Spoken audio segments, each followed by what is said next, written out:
أيها المباركون، فهذا تفسير لقول الله عز وجل: وتعاونوا على البر والتقوى. فإن البر والتقوى جاء مقرونين في كتاب الله عز وجل في قرابة 5 مواضع، أولاهن هذه الآية: وتعاونوا على البر والتقوى. وفي قوله تعالى في سورة البقرة: يسألونك عن الأهلة قل هي مواقيت للناس والحج وليس البر بأن تأتوا البيوت من ظهورها ولكن البر من اتقى. فقرن الله عز وجل ما بين البر والتقوى في سورة البقرة، وقال عز وجل في السورة نفسها: ولا تجعلوا الله عرضة لأيمانكم أن تبروا وتتقوا وتصلحوا بين الناس. فقرن جل وعلا هنا ما بين البر والتقوى. فهذه مع آية المائدة أصبحت 3. وقال الله عز وجل في سورة مريم: وبرا بوالدتي ولم يجعلني جبارا شقيا وبرا بوالدتي وحنانا من لدنا وزكاة وكان تقيا وبرا بوالدتي. فجمع ما بين البر والتقوى في وصفه لعبده ونبيه يحيى عليه الصلاة والسلام. ثم ختم اقتران البر بالتقوى في سورة المجادلة. قال الله عز وجل: يا أيها الذين آمنوا إذا تناجيتم فلا تتناجوا بالإثم والعدوان ومعصية الرسول وتناجوا بالبر والتقوى. فنلحظ أن الله عز وجل قرن ما بين البر والتقوى في 5 مواضع من كتابه العظيم. إذا تأمل المؤمن هذا فلا بد أولا من تعريف البر وتعريف التقوى. فأما البر فأكثر أهل العلم على أنه الصفة التي يتوسع فيها الإنسان في الخير والفضل والجنوح إلى طاعة الله جل وعلا. وأما التقوى فأعظم ما فسرت به أن تعمل بطاعة الله على نور من الله ترجو ثواب الله، وأن تترك معصية الله على نور من الله تخشى عقاب الله. والبر اسم من أسماء الله الحسنى. قال الله عز وجل في كتابه العظيم: فأقبل بعضهم على بعض يتساءلون قالوا إنا كنا قبل في أهلنا مشفقين فمن الله علينا ووقانا عذاب السموم إنا كنا من قبل ندعوه إنه هو البر الرحيم. فالبر اسم من أسماء الله الحسنى. لكن الحديث عن البر والتقوى والتعاون فيما بينهما فيما قاله ربنا في كتابه: وتعاونوا على البر والتقوى، ينبغي للمؤمن أن يدركه من طرائق عدة، أعظمها أن ينظر المؤمن حتى يكون بارا في مصير الأبرار بما وعد الله عز وجل الأبرار. الله عز وجل يقول: إن الأبرار يشربون من كأس كان مزاجها كافورا. ويقول عند ساعة الاحتضار وانتقال الروح وانفصالها عن الجسد يقول جل وعلا: كلا إن كتاب الأبرار لفي عليين وما أدراك ما عليون كتاب مرقوم يشهده المقربون. من هنا يعلم أن الإنسان إذا تفكر في المآل سهل عليه أن يطوع الحال الذي يعيشه. إذا تفكر المؤمن في المآل سهل عليه أن يطوع الحال الذي يعيشه حتى يكون ضارا. وقد اختلف العلماء في معنى قول الله عز وجل: كلا إن كتاب الأبرار لفي عليين. وظاهر الأمر والعلم عند الله أن المقصود ارتفاع الأرواح من الأجساد وانفصالها عنه. أما قول الله عز وجل في عليين ففسر عليون بالسماء السابعة، وفسر عليون بالجنة، وفسر بعليون بساق العرش اليمنى، وفسر عليون بأنه سدرة المنتهى. وأيا كان فإن لفظ العلو ظاهر في أن أرواح المؤمنين المتقين الأبرار تكون في منزلة العالية، سواء قلنا في الجنة أو في السماء السابعة أو عند ساق العرش أو عند سدرة المنتهى. فكل هذه مواطن فاضلة عالية لا ينالها كل واحد وإنما ينالها الأبرار. قال الله عز وجل: كلا إن كتاب الأبرار لفي عليين. وقال جل وعلا كما بينا في الإنسان: إن الأبرار يشربون من كأس كان مزاجها كافورا. إذا جمع هذا مع قول النبي صلى الله عليه وسلم: إن الصدق يهدي إلى البر، يفقه المؤمن أن أول الطرائق إلى البر أن يكون صادقا. وليس الصدق محصورا على صدق اللسان على صدق القول، لكنه كذلك أول ما ينبغي أن يكون صدق النية، صدق الرغبة فيما عند الله عز وجل، أن يكون الإنسان مطلع، أن يكون الإنسان صادقا مع ربه تبارك وتعالى فيما يقول وفيما يفعل. والله جل وعلا يثني على ذاته العلية فيقول: أليس الله بأعلم بما في صدور العالمين. ولئن كانت الأرض ينالها من سبق فإنما عند الله جل وعلا يناله من صدق.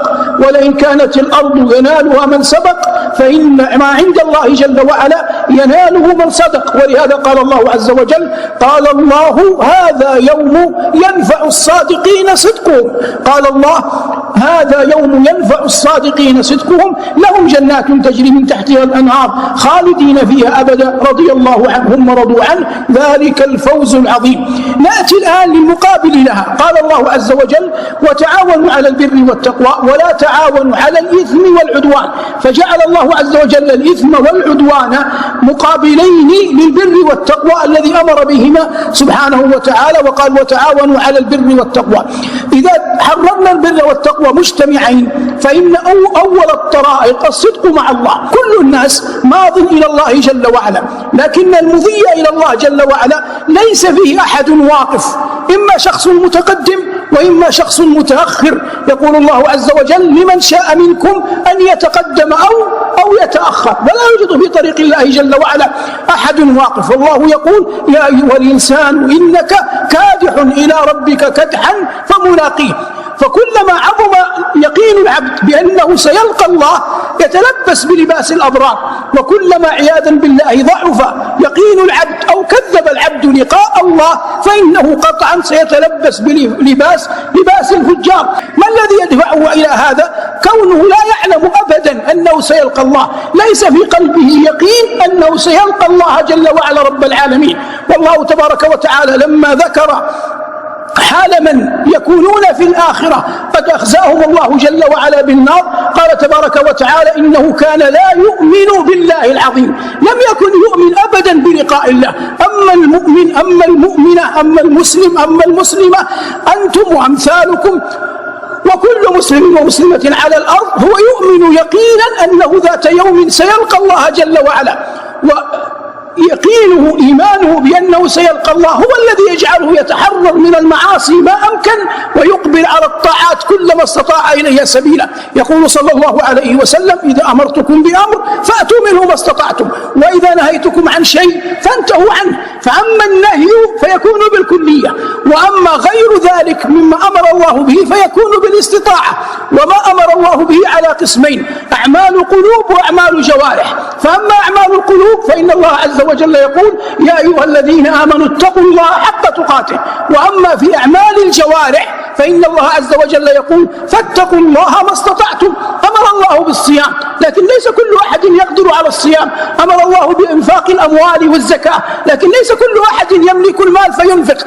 لكن التوكل ومحبة الله والطمع فيما عنده والخوف من عذاب هذه أعمال قلوب يقدر عليها زيد، يقدر عليها عمرو، يقدر عليها الكبير، يقدر عليها الصغير، يقدر عليها كل واحد. فلهذا قال الله عز وجل: يا أيها الذين آمنوا اتقوا الله حق تقاته.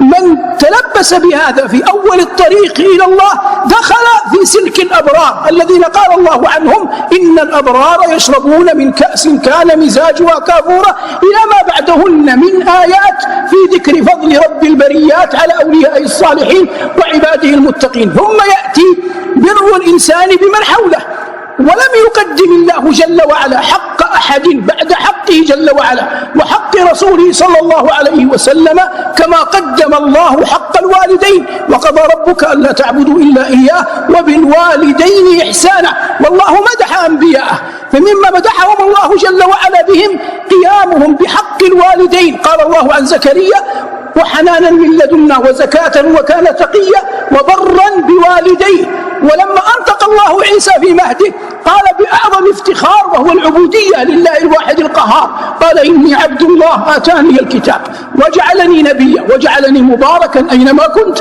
وأوصاني بالصلاة والزكاة ما دمت حيا وبرا بوالدتي ولم يجعلني جبارا شقيا. من الجبار؟ الجبار الذي لا يرى لأحد عليه حق. الجبار من لا يرى لأحد عليه حق، لا يوقر كبيرا ولا يرحم صغيرا ولا يعرف حق والد ولا يعرف حق والده، ويمشي بالناس على هذا السبيل على هذا النحو.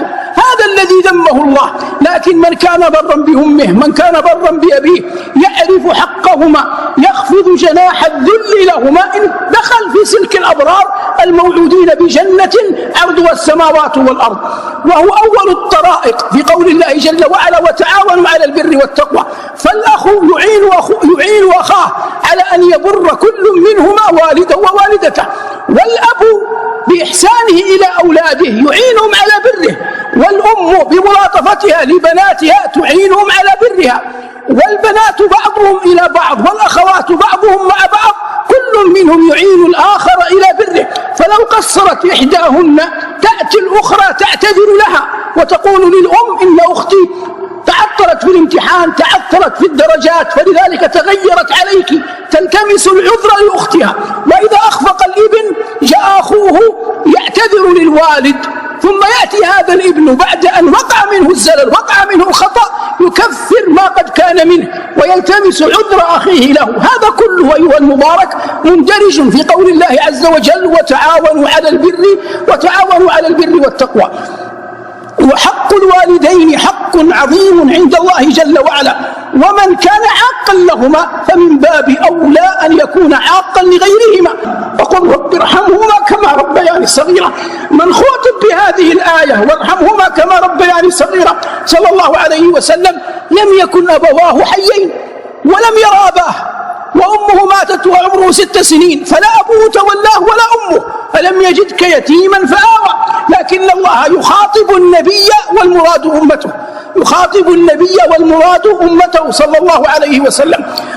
قال وقل رب ارحمهما كما ربياني صغيرا، والمعنى أنا رحمتهما يا رب بالإحسان إليهما، لكنني بشر، مهما رحمت أمي مهما رحمت أبي أبقى عاجزا على أن أصل بهما إلى المقصود، فهما وأنا معهما لا نستغني عن رحمتك يا أرحم الراحمين. هذا فيما يتعلق بالبر مع الوالدين، وهو قطعا مندرج بالتقوى، لا يصنع هذا إلا تقي. ثم يأتي البر مع الناس. قال عليه الصلاة والسلام اللهم إني أحرج حق الضعيفين المرأة واليتيم. اللهم إني أحرج يعني يضيق، وهذا دعاء نبوي رواه النسائي بسند حسن. قال اللهم إني أحرج حق الضعيفين المرأة واليتيم. فالإنسان يرث، وقد يكون الوارث معه شرعا أخته أو زوجة أخيه أو أمه أو يتامى لا يملكون لأنفسهم ضرا ولا نفعا ولا يملكون بلاغا إلى حين ولا متاعا ولا لسانا، فيجعل من قوته ورغبته في الدنيا وأزر زوجته له طريقا إلى أن يأكل مال اليتيم، إن كانت أختا أو كانت بنتا أو كانت غير ذلك، فيدخل في من دعا عليهم النبي صلى الله عليه وسلم. وأي فلاح سيكون لأحد النبي صلى الله عليه وسلم دعا له، لكن العاقل يصلي قبل أن يصلى عليه، وينير قبره قبل أن يدخله، يصلي قبل أن يصلى عليه، وينير قبره قبل أن يدخله، وإلا سيصبح القبر ظلمة ووحشة. وعند البيهقي في الدلائل أنه صلى الله عليه وسلم لما مضى في رحلة الإسراء والمعراج وأراه الله عز وجل بعض ما يكون في السماوات والأرض، رأى أقواما يلقمون النار في أفواههم فتخرج من أدبارهم. قلت من هؤلاء يا جبريل؟ قال هؤلاء الذين يأكلون أموال اليتامى ظلما. ويدخل في المال المأكول مال الذكر ومال الأنثى، والله يقول إن الذين يأكلون أموال اليتامى ظلما إنما يأكلون في بطونهم نارا وسيصلون سعيرا. فإذا كان الإنسان يحسن إلى قرابته ويبرهم فهذا من صلة الرحم التي أمر الله عز وجل بوصلها. قال ربنا والذين يصلون ما أمر الله به أن يوصل ويخشون ربهم ويخافون سوء الحساب أولئك وينفقون مما رزقناهم سرا وعلانية ويدرؤون بالحسنة السيئة أولئك لهم عقبى الدار جنات عدن يدخلونها ومن صلح من آبائهم وأزواجهم وذرياتهم والملائكة يدخلون عليهم من كل باب سلام عليكم بما صبرتم. هذه الباء عند النحويين تسمى باء السببية، ومعنى الآية سلام عليكم بسبب صبركم. ليس هينا يا أخي أن تترك أقرانك وأصحابك ومجامعهم من أجل أن تقف عند أمك وأبيك لتبرهما، هذا يحتاج إلى صبر. ليس هينا يا أخي أن ترى المال يمضي إلى أختك أو إلى ابنتك أو إلى فقير ولا تمنعه خوفا من الله. ليس سهلا يا بني أن تسمع بمواطن تدار فيها كؤوس الخمر وتقوم فيها الغينات وأنت قادر على أن تذهب، فلا الخمر تدعوك ولا النساء يعجبنك، تتركهن جميعا من أجل الله. قس على هذا أشياء كثر تحتاج إلى صبر ويقين بالله. يوم القيامة تأتي الملائكة يدخلون على من؟ يدخلون على أولياء الله الصالحين وعباده المقربين، جعل الله وإياكم منهم في جنات النعيم. والله يقول والملائكة يدخلون عليهم من كل باب سلام عليكم بما صبرتم فنعم عقبى الدار. والملك العظيم الذي قاله الله عز وجل في سورة الإنسان وإذا رأيت ثم رأيت نعيما وملكا كبيرا، أن الملائكة كم من فرد منا اليوم يتمنى لو يرى الملك. إذا كان نبينا صلى الله عليه وسلم لم يرى جبريل على هيئته التي خلقه الله عليها إلا مرتين، ونحن معشر بني آدم لم نرى الملائكة. هؤلاء الذين هم اليوم مطمع أن تراهم يأتون يوم القيامة في جنات النعيم على عباد الله الصالحين يستأذنون، أي الملائكة، في الدخول على عباد الله، يستأذنون في الدخول على عباد الله. هذا هو الملك الكبير الذي عناه الله عز وجل بقوله وإذا رأيت ثم رأيت نعيما وملكا كبيرا عاليهم ثياب سندس خضر واستبرق وحلوا أساور من فضة وسقاهم ربهم شرابا طهورا إن هذا أي الذي ترونه الذي تنعمون به الذي تؤتونه اليوم إن هذا كان لكم جزاء ادخره الله جل وعلا لكم. ثم قال الله وكان سعيكم مشكورا. ولا أحد يقدر على الشكر الحق أعظم من الله، والناس في الطريق إلى الله يسعوا، هذا موفق وهذا مخذول، هذا مؤيد وهذا محروم. الأذان الواحد يسمعه العشرات بل المئات، منهم من يأتي أول الناس، ومنهم من يأتي في أوسط الناس، ومنهم من يأتي في آخر الناس، ومنهم من يأتي بعد أن قضيت الجماعة، ومنهم عياذا بالله من كأنه لم يسمع الأذان ولم يأتي.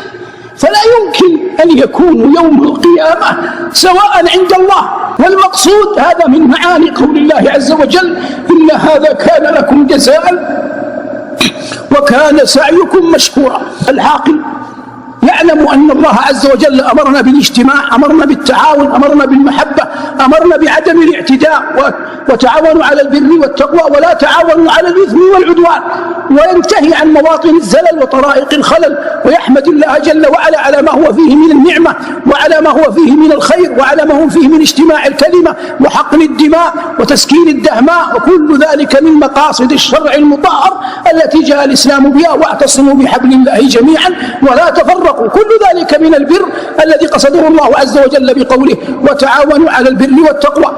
ومن التعاون على البر والتقوى إعانة من أقعده الدين وأضرت به قلة المال فاضطر إلى أن يستدين، فإن إعانتهم على قضاء دينهم وسد حوائجهم وفك ما تحملوه من غرامات وغيرها كل ذلك من البر والتقوى والإعانة التي أمر الله جل وعلا بها. وأولئك الذين يجعلون من أنفسهم لديهم القدرة على أن يحطوا الدين عمن استدان منهم، فإن ذلك كله فيه رفيع الدرجات وعلو المنازل عند الله جل وعلا، كما أخبر نبينا صلى الله عليه وسلم قال عليه الصلاة والسلام كان في من كان قبلكم رجل لم يعمل من الخير قط إلا أنه كان يداين الناس، فكان يقول لأبنائه إذا لقيتم فلانا معسرا فاتركوه لا تضيقوا عليه.